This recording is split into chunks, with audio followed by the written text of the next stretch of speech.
श्री गुरुभ्यो नमः। जय श्री राम। स्वागत है आप सभी का भाग्य विमर्श के इस यूट्यूब चैनल पर। आज का विषय अत्यधिक महत्वपूर्ण एवं रुचिकर है।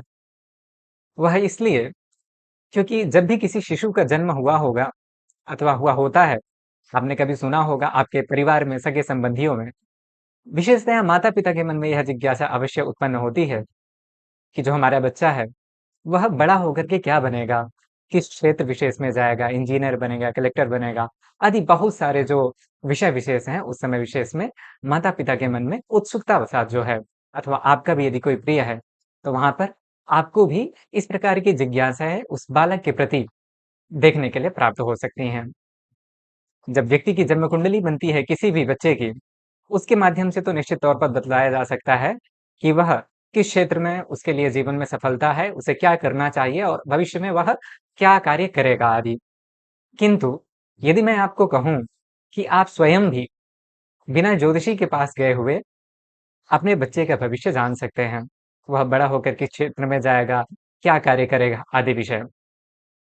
इसके लिए हमारे भारतीय हिंदू संस्कृति में, सनातन परंपरा में जो षोडश संस्कार वर्णित किए गए हैं, उन्हीं 16 संस्कारों में से अन्यतम एक होता है भूमि उपवेशन संस्कार।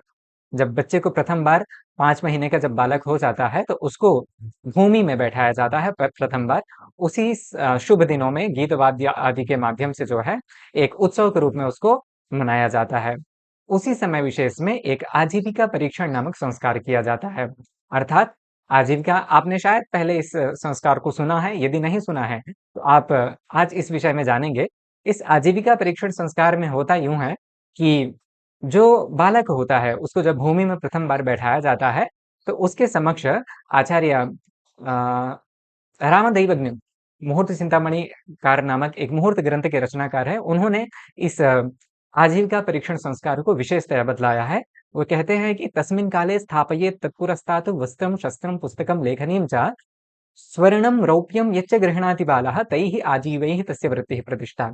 अर्थात जब बच्चे को प्रथम बार भूमि पे बैठाया जाए, आजीविका का परीक्षण के लिए अर्थात वह उसके करियर के निर्धारण के लिए उसके समक्ष जो है वस्त्र, शस्त्र, पुस्तक, लेखनी, धन आदि जो विषय वस्तुएं हैं उसके समक्ष रखी जाएं। इसके अनंतर बच्चे के अंदर जिस प्रकार की एनर्जी होगी, जिस प्रकार की ऊर्जा होगी, उसके समक्ष उन वस्तुओं में वह ऊर्जा उसको आकृष्ट करेगी।